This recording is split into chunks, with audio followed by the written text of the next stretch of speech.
Vignette 9. Raid on the Kabul Metropolitan Bus Transportation Authority by Commander Shabuddin. The Kabul Metropolitan Bus Transportation Authority is located on the eastern side of the city and served as the central bus terminal for 130 buses. In October 1983, I assembled 120 Mujahideen for the raid at our base at Yakhdara. We had 16 RPG-7s, 3 mortars, 3 82mm recoilless rifles, and numerous small arms. I divided the force into 3 20-man teams to attack the Bagrami Textile Company, the police station, and our main objective, the City Bus Transportation Authority. 60 men constituted the security element, which would secure our route of advance and withdrawal. A primary consideration of the urban guerrilla is always covering his route of retreat. We moved our force from our base and spread out into the surrounding villages. To preserve mission security, only my sub-commanders and I knew the plan. Once we were in position, the commanders would brief their men and tell them what to do. The first group went to the textile mill.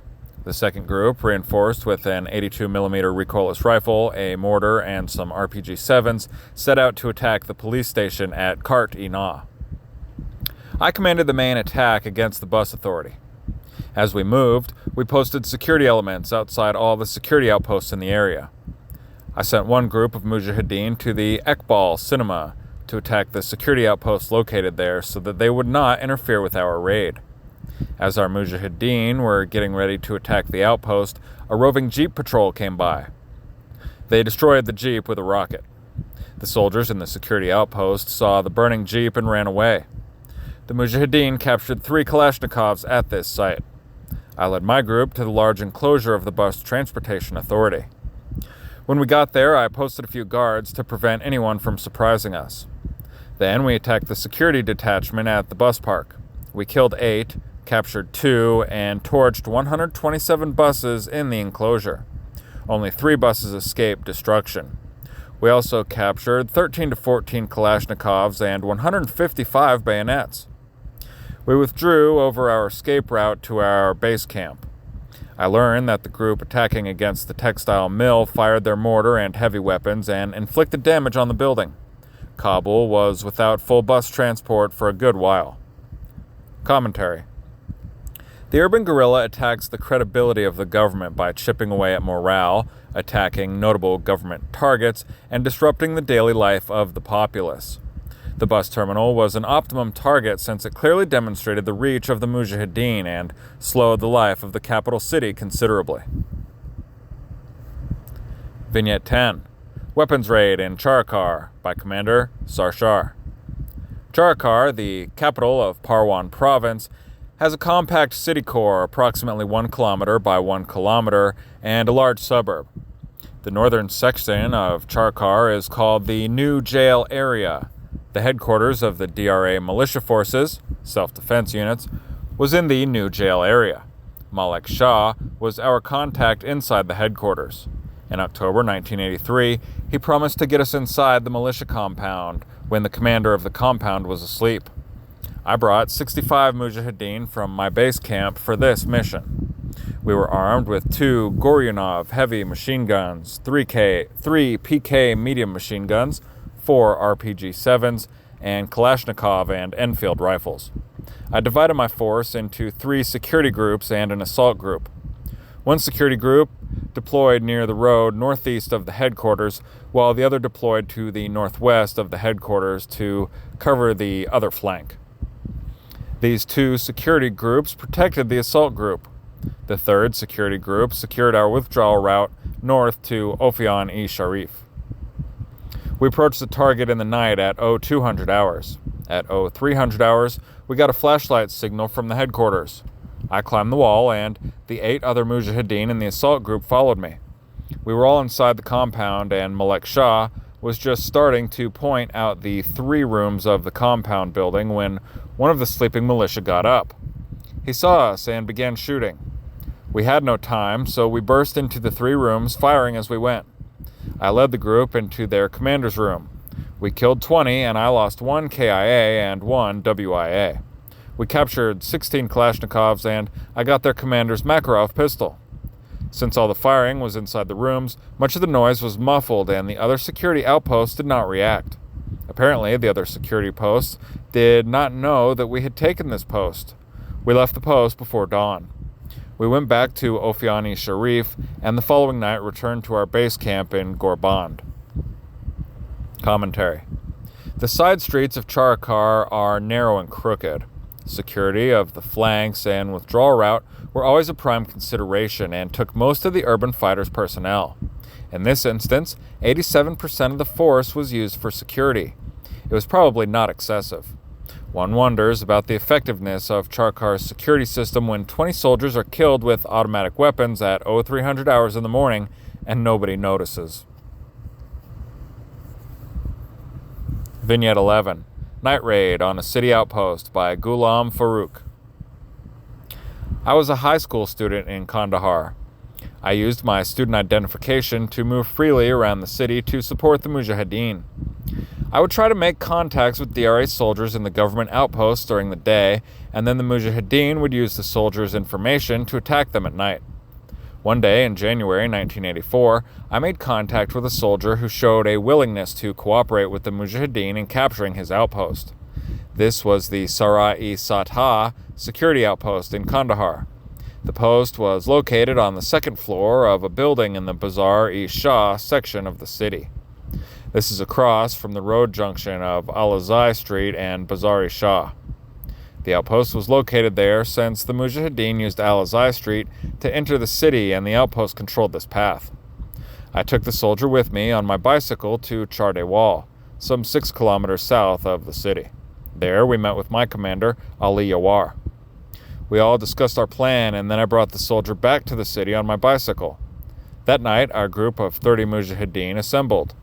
We entered the city on the south side near the Chakapur Gate, Rangrez Ha Street. From there, we moved along Sher Ali Khan Street near Bazar-e-Harat, and from there to Wali Muhammad Street. As we moved along this path, we posted security so we could withdraw safely. We had agreed with my contact that we would arrive at 2200 hours. We arrived on time, and as we approached the outpost, we signaled with a flashlight. Our contact answered our signal. We crossed the paved road and posted our men at the gate. There were 22 Mujahideen now securing the route and gate. The remaining 8 of us entered the gate and climbed to the second floor. Everyone appeared to be asleep. There was one soldier who just had completed his turn as sentry, and we assumed that he was asleep. He wasn't. He grabbed his Kalashnikov and fired at us, killing one. The dead Mujahideen's brother returned fire, killing the soldier and 2 of his sleeping comrades. We captured 4 other DRA soldiers plus 9 Kalashnikovs and a pistol. My contact deserted to us. The firing alerted DRA forces, and it would be hard to leave the city carrying a body, so we started to take the body to a safe house where we could leave it for the night. As we were moving down the street, one of our 4 captives escaped. A Mujahideen tried to fire at him, but discovered that he was out of ammunition. He knew that the escaped DRA soldier would report our whereabouts to the authorities, and since he escaped near the safe house, we couldn't now risk leaving the body there, so we left the body hidden near a bakery. We covered the blood trail with dirt and then withdrew along the same route we entered. We exited the city at 0200 hours. Since the government knew that we had left our dead behind, they blocked all entrances into the city. We tried to return for our dead the next night, but could not get in. On the 3rd night, we tried a different route from the north of town through the Chane suburbs. We traveled from Kalachi Mirza to Chane. We got into the city and we went to the bakery. The government had not found the body, so we retrieved it and took it outside of town for a decent burial. The person who was killed was Hafizullah, a graduate of Kabul University. Commentary. Movement through a city is high risk unless the route is secured. In this case, over 2/3 of the available force secured the route. This got the force out safely. On the other hand, prisoner security was not too good. Prisoners should be bound, gagged, and roped together in small groups for firm control. If possible, they should be blindfolded so that they remain disoriented and unable to give much immediate information should they escape. Finally, a raiding force should be kept small, but the correlation of Mujahideen to DRA was almost 1-to-1. Surprise gave the Mujahideen an advantage, but the non-sleeping soldier offset that advantage. Vignette 12, Raid on Kandahar Communications Center by Ghulam Farooq. I continued to use my high school student identification to get around Kandahar. I would deliver messages for the Mujahideen and try to contact DRA soldiers who might give me valuable information or agree to cooperate with the resistance. In August 1984, I again found a DRA soldier who wanted to cooperate. His name was Hanif, and he worked in the Kandahar Telephone Exchange Center. He and his friend in the DRA agreed to help us, so I took Hanif to our base south of the city in Chardawal to talk to my commander, Ali Yawar. Ali Yawar said that the exchange was too strong to take in a raid, but Hanif said that he and his friends would help. Several nights later, Yawar assembled 120 Mujahideen for the raid. We used the northern approach from Kalashi Mirza Mohammed Khan to Chane suburb. From Chane, we went to Topkana, the Shia section of the city. Then we moved down Bala Street. Ali Yawar posted about 100 Mujahideen as security along our route. Finally, we arrived at a point directly across from the outpost, which guarded the telephone exchange. We gave our flashlight signal and Hanif answered it. Yawar posted additional security, and then we crossed the street one at a time. 12 of us went inside the walled compound. It had a guardhouse and other buildings. Hanif took us all into the guardhouse. We sat there while the roving DRA security patrol passed outside. As usual, the security patrol came from the east and passed by the compound. They did not notice anything unusual. Hanif told us to remain quiet since another roving patrol was due from the west. We waited until they passed. There were 3 other sentries inside the compound that we had to neutralize. Hanif had held a tea break during the 3 previous nights. After the 2 roving patrols passed, the sentries would gather individually in the guardhouse to talk and drink Hanif's tea and eat his cakes.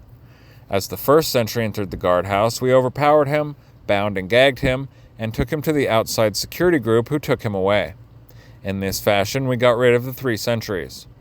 We spent some 35 minutes in the guard room dodging the patrols and getting rid of the sentries. We exited the guard room carrying our jerry cans of gasoline. We planned to burn down the telephone exchange and surrounding compound.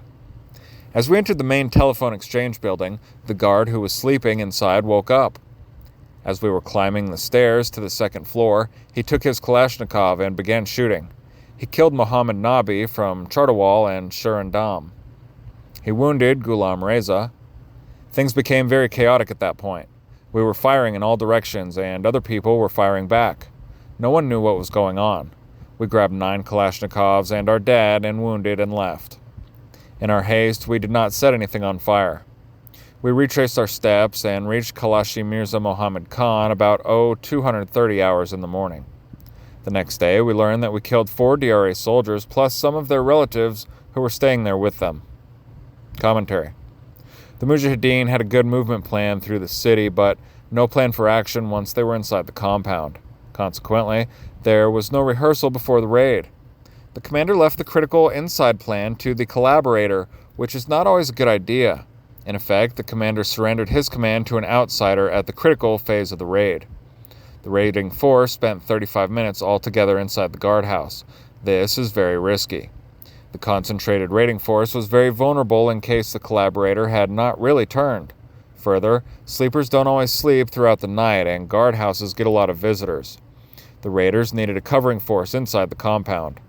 Maybe there was no other way to neutralize the other sentries, but this was high risk to the raiding party. The collaborator should have known about the sentry inside the telephone exchange, but apparently made no plan to silence him before the force entered the building. A raiding force needs to get in and out in a hurry, since the commander had abrogated his command for the critical phase when things went bad. Everyone acted on their own. The Mujahideen evacuation of dead and wounded and their capture of enemy weapons is commendable, but no one took 30 seconds to spill some gasoline and light a match. The main objective was to torch the exchange, and that did not happen.